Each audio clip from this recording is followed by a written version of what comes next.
All right. All right. We're live. Let's give 2 seconds to catch up to us. Hey, everyone. It's Seth, and we are here today. Let me start off with the actual intro. I always start off weird in the intro. I always go back and listen to it later. And I'm like, wait, I didn't do the intro right. Oh, whatever. So, okay. Let's start over. So, 3, 2, 3, 2, 1. There we go. All right. Hey, all. It's time for another Entrepreneur's Enigma. I'm your host, Seth Goldstein with Goldstein Media.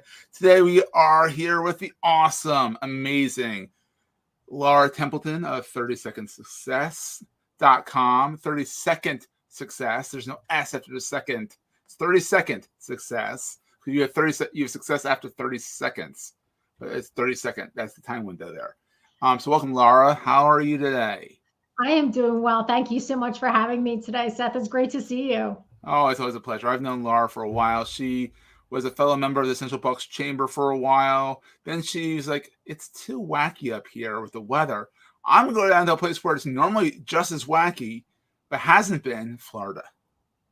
We're getting the tornadoes, we're getting the hurricanes, and they have beautiful weather down there. So, lucky duck. It's all about, it's all about where you live. It is. It really is. And I think, for us, this was a dream that we've had on our vision board for a long time, and we made it happen. Yeah, she's definitely a business person. If you hear vision board, we had it on our vision board. That's awesome. Yep. So and it was our vision board, not just me. You got to do it. Exactly. Everybody's got to be involved. Goals. You have to have goals, and goals, and one of the goals would be to go out and get her book, 30secondsuccess.com. Well, at 30secondsuccess.com, but it's called 30-Second Success. It's got a picture of her in the front, and stitching the pitch and start connecting. And it is a great read. I was lucky enough to get an advanced copy back when she was publishing it. I was shocked. I was like, I'm number one in the quotes in the beginning. I'm like, oh, I'm special. Yay. But, it's such a good everybody's book. Special, but I loved what you had to say about it. So you got to because I'm a big networker. I'm still always crafting my 30 seconds. Sometimes it's more like a minute. Sometimes it's 20 seconds. Most of the time it's over 30. But what is the power of the 30-second? Like, can you enlighten us? Like, why 30 seconds? Why not 45? Why not 33 seconds? Like, 33 would be stupid, but The mindset behind 30 seconds is just to give people a snippet, give them just enough to want to know more. It's almost like giving them a teaser. It's marketing 101. Mm-hmm. If you think about TV commercials, they're done in 30-second increments. People pay millions of dollars to have a 30-second ad during the NFL football, like the big show, right? So there's so much that goes in. There's so much power when you can really tighten up your message to a very short, succinct 30 seconds and deliver it well. That inspires people that are in your target audience. Target audience is important to really want to know more about you and how you serve your clients. So after the 30 seconds, you just stand there and stare aimlessly into the distance. Like, what's the goal? I mean, obviously you capture them with your lead, almost like being a journalist here. Yep. Capture them with the lead paragraph of who you are and what you do. They give them your spiel. They give you their spiel, which is always over 30 seconds. Always happens. You might be perfectly down to 30 seconds. They'll take 3.5 minutes. That's how it works, unless they've read the book too, and then it's a dream conversation. But so what happens after you each, give your intros? Like how do you bring it about more? Yeah, so a lot of things, a lot of people get the 30-second message a little bit mixed up. Like, a lot of times your 30-second message is really about that introduction when you're kind of going around the room. Mm-hmm. It's not necessarily what you're going to say when you're face to face with an individual. The biggest thing to remember when you're face to face with an individual is give them a very succinct, like a really strong one-line statement that tells people exactly what you do and who you serve. So it kind of boils that 30 seconds down into an even more narrow window, but it really gives them a real good taste of what you do. And then the conversation is, oh my gosh, tell me more. How do you do that? What do you mean? And really having great questions, right? So knowing the questions to ask is just as important as having a really good message when you're in that networking environment. It's awesome. And, when in your book, I mean, you cover everything in here. I mean, you think 30 seconds, well, how could you write 133 pages about 30 seconds? Well, in the book, there's stuff about the follow-up. There's things about networking in here, about your brand and how you get feedback from people, and also how to craft the message, which I think is really crucial. A lot of people are like, I'm a chiropractor. Okay, that doesn't tell me how are you. All right. Everyone knows what a chiropractor is, but what makes you special? Why do I give a crap? All right, good. Why do I give a crap? So tell us a little bit more about that. Like, how is the process? I mean, you have the book that anyone can go on Amazon, pick it up today. I think it's also in Kindle, right, too? It is available on Kindle. As a matter of fact, I think Amazon is actually out right now. They're getting more, but you can also get it on Barnes and Noble. Oh, Barnes and Noble, don't forget, they're still around, so you can't forget about Barnes. Yeah, Barnes and Noble online.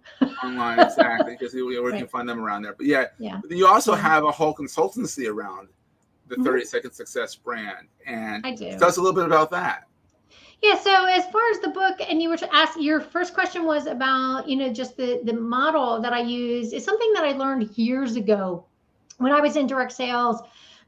Direct sales is one of those, network marketing is one of those things that people a lot of times find themselves shying away from because it has gotten a bad rap. The thing that I love about network marketing is the amount of training they give to their members. They really invest in teaching their members the right way to approach people, to build relationships. And that's what networking is really all about. It's about building relationships and really connecting on an emotional level with your audience. Mm-hmm. And that's what that formula really is about. I took a formula that I had learned years ago. Like I said, marketing 101, it's what all the advertisers have used for years because it works. Yeah. And I made it work for me. And then I actually had stepped into a leadership role with a professional women's business network. And when I stepped into that role, I saw so many people struggling with their 30-second message. You were surprised. It was painful. It was painful. Like how many people struggle. And I'm like, people would say what they did and how they did. And I'm looking at them like, that's so not what she does. Oh my gosh, I need to help her. So I started helping people. And then word got out that I was helping people. And I got a lot of requests to come and speak to other organizations and help them understand, because it's not just your 30-second message. What do you do once you deliver it, right? How are you networking? How are you building those relationships? What are power partners all about? So that's the biggest piece where the consultancy came in. It was, that light bulb moment where I was ready to do something, kind of step out of the network marketing and the direct sales arena and start something that was really foundational and was life-changing in a way that would impact many, many lives. And that's what I wanted to be able to do, is give people something that would make their lives easier. That's awesome. So, teaching the formula, teaching people how to use it, and then going deeper in helping them, like my byline is ditch the pitch and start connecting. Yeah. Because it's really, it's not about telling people, like if you pitch someone, you expect them to just decide right then and there whether they're going to buy from you. Well, in reality, that's not how we work these days. It's relational. How do you make me feel? How do I feel when I'm in your presence? Are you willing to help me, even if I don't buy from you? You never know when they'll buy later, Yeah. And that's just it. Or they may not be your ideal client, but guaranteed they're going to know who your ideal client is if you tell them, hey, these are the people I'm looking to connect with. If you know someone who's struggling with X, that'd be a great introduction for me. So having the ability to have those conversations, a lot of people don't know how to ask even for referrals. Yeah, exactly. Asking for referrals is the hardest thing because you feel like it should just come to you, but like sometimes people still think to give you a referral, or it doesn't come up. And then if instead you say, hey, referrals are great, that's what our business is built on. Can you give us a referral? They'll be, oh yeah, of course. I love what you did for me. Well, of course, why didn't you ask us for? Yeah, that kind of thing. So, I mean, so you literally took some knowledge you had, refined it, and turned it into a whole entire business, complete with a book. Right. Yeah. I love it. And then so what kind of things do you do for your clients? I mean, I know you speak at workshops and do webinars and stuff like that. What other stuff do you do? Yeah, so a lot of the workshops and the presentations that I do, I actually teach the 30-second formula that and That's help them awesome. understand how to implement it and how to use it correctly. But teaching also the side of networking and everything that's in the book. Basically, it's like everything is in the book. It's like a brain dump from what I teach when I'm in front of an audience. That's And then awesome. when I work with corporate clients, one of the biggest, my corporate clients, the big piece there is teaching professionals how to have that internal message and how to have the external message so that your whole workforce becomes part of your marketing strategy. I call it my workforce marketing model, which is, a strategy where you give your whole workforce information about what the company's doing, how you're doing, what projects do you have coming up, any new products that you're rolling out. Give them the information, let them know who's running that project so that if they're having a conversation with someone, they can then say, oh, we're working on that, da, da, da, da, da. And if somebody asks them for more information, they know who to connect them with, right? That's And fantastic. implementing a refer, if they've, I can't tell you how many companies that I've spoken to who have a referral program that's not Mhm. even being used because they don't Because you don't educate talk their about it. employees. Exactly. They don't talk about it. You don't talk about it. If you don't talk about it, it doesn't exist. Like there's a tree fall in the woods. I mean, or there's a website built and no one knows it's there. Does it exist? I mean, the tree does, the website not necessarily. So Yeah. well, that's Yeah. awesome. Yeah. So And that's what, so in yeah. my corporate program, that's what I work on. And when I work with people one-on-one, I have individual coaching clients. I will literally write their commercials for them. I help them work through it. We practice it. We kind of go through that defining moment of helping them figure out what their message is. Because 9 times out of 10, they could tell me more about what I do than what they themselves do. They Isn't that just don't right? know, Yeah. haven't been able to find the words. So we kind of go do a big deep dive and figure out what it is that their messaging really is all about and who they're trying to connect with. And 9 times out of 10, the ever I've been blown away by how many people have said, "Oh my gosh, you found the words that I've been struggling to find for years." Like Oh, that's you awesome. see me, Yeah. and it's It's just almost like a counselor. You're like a networking counselor. there you go. Hey, maybe I should You use can use that that. instead I'll of let you use that. networking But that's consultant. awesome. That's fantastic. And I mean, Yeah. so people can go to 30secondsuccess.com. That's 30secondsuccess.com. No S after the seconds. That throws me every time. I go like, oh, there's no S there. So, but and so you said the Amazon is out of your book right now. It means it's that Yeah. popular. So that's Yep. awesome that people are like finding it and they're reading it. And Yep. you see my little quote in the very beginning, which I love. I'm a networker. I network quite a bit. Blah blah blah blah blah. So it's awesome. And Yeah. yeah, so literally your entrepreneurial journey was kind of defined for you. You were in network sales, you were in direct marketing, you were, went into a women's business, and that parlayed into a whole entrepreneurial journey for you. And Absolutely. how's that been for you? Like, I mean, Having the entrepreneurial lifestyle, I won't lie, it is not easy. no. Too many people think it's going to be easy, it's going to be breeze. You have to remember there's the creative entrepreneur who has the idea, right? Mhm. But then there's the business side of entrepreneurism because a lot of people don't understand it is running it. You are running a small business, even if it's only one. Like even if Yeah, it's just your you, it's business. and I think that the hardest thing for me has always been, and I'm sure you'll agree with this, it's the marketing side, right? Yeah. It's It's the trying to market marketing, that yourself. Yeah. constant marketing of yours. And when you're your brand, Mm.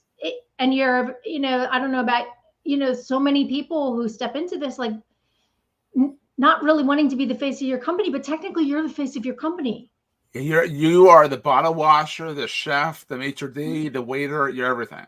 Yes. Yeah. So, I think that's the hardest thing that I've had to adjust to was looking at it from as a business. And then I was like, okay, so what does that mean? So, Yeah, like, yeah, what's a P&L sheet? Like, right, I'm right. still struggle with the P&L Yeah, sheets. I'm still yeah, like, what am I looking at here? yeah, Oh, exactly. that's not good. Or that is And, good. Oh, yeah.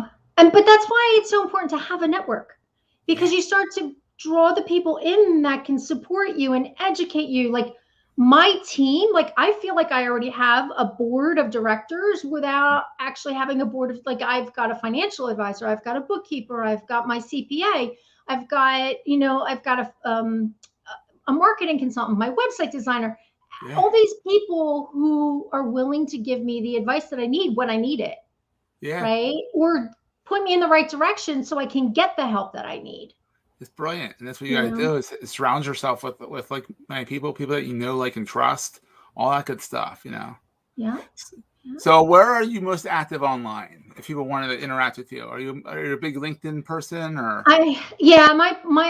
My biggest presence is on LinkedIn. I do have a presence elsewhere, Facebook, Instagram, Yeah. Twitter, but I am mostly active on LinkedIn. Mm-hmm. Somebody who was very wise once advised me, you don't have to be everywhere, be where your people are. You where your tribe is, absolutely. And that's the key. Yeah. And I And and I LinkedIn's really gotten have found addicting my lately. home at LinkedIn, I feel like. I really have LinkedIn's found gotten my good. home. Yeah. LinkedIn's gotten really good lately with their features and stuff, and Mhm. they've really made it sticky. Whereas before it's a resume. Yep. And I think they're listening to their audience. That's the biggest thing. I mean, when you have people like Bryn Tillman, who's been with Yeah. LinkedIn since LinkedIn started, and Yeah. she's teaching people how to use LinkedIn well, and then she's taking that information back to LinkedIn when there's a challenge. And Yeah. LinkedIn's listening. They're listening to They their listen, they audience. value their community, unlike some others. Sorry, I had a Hmm. zucking in my throat here. I mean, but it's true. I mean, LinkedIn's always taking everyone's advice. I mean, they might not always implement everything, but they take it into consideration. And I guarantee you, a lot of what is put in has been done because people have said we want X. Right. And those things that are half baked are probably things that weren't, like the stories feature that's going away now. I started using that. It's kind of fun, but it was kind of like, LinkedIn, really? Yeah. I think that's more like, oh, we can do that too. Right. Yeah, we shouldn't do that too, and they're getting rid of it now. I still want my newsletter. I want a LinkedIn newsletter, and they have not given it to me yet. And I'm waiting. I'm waiting. I want that feature, but I have 2,000 or 3,000 followers on there that I could reach if I had a newsletter. And I'm like, oh well, I guess I'm waiting. I guess I'm not that important. Well, you can just keep putting the request in. Yeah, I do. I've badgered them enough. They've said, please stop. We'll let you know. That's what Either that, or like I said, we do have an inroad. Just let Bryn know what you want. Exactly. Bryn has their ear. Yeah, she's amazing. Exactly. Yeah, and She's gonna be on the show in a few weeks, actually, so that'll be fun. awesome. I love Bryn. She's Tell her I said fantastic. hi. Oh, Yeah. I will, absolutely. Yeah. So, Laura, thank you for being on the show. We'll make it quick because we know you're busy. You got to craft some more 30 seconds for people and teach people how to do it the right way, which is key. If people out there want to subscribe to this show, you can go to Entrepreneur's Enigma. Not entrepreneur is probably one of the hardest words I have to spell. It's French, I think. So that's the problem there. Entrepreneur. And then you can also, if you love the show, review us. Yeah, there you go. Love the show. Be sure to review us in the podcast directory of your choice. It does not have to be iTunes anymore, Apple Podcasts, or whatever they call it now. There's Podchaser out there. There's Podcast Index. So check it out. If you want to leave us a review, that'd be fantastic. And Laura, this has been so much fun to catch up. It's been too long. Yeah. Thank you so much for having me. This has been so much fun. Thank you. I really appreciate it. And get her book. Get her book. It's worth its weight in gold. And it's a good heft too, which is good. Hey, it's reasonably priced, so it is. Yeah. I don't know how much it was. It was $14.99. Still $14.99. There you go. $14.99, not $15. $14.99. There you go. Yeah. Thank you so much for having me. I really appreciate it, and it's been fun. It's been awesome.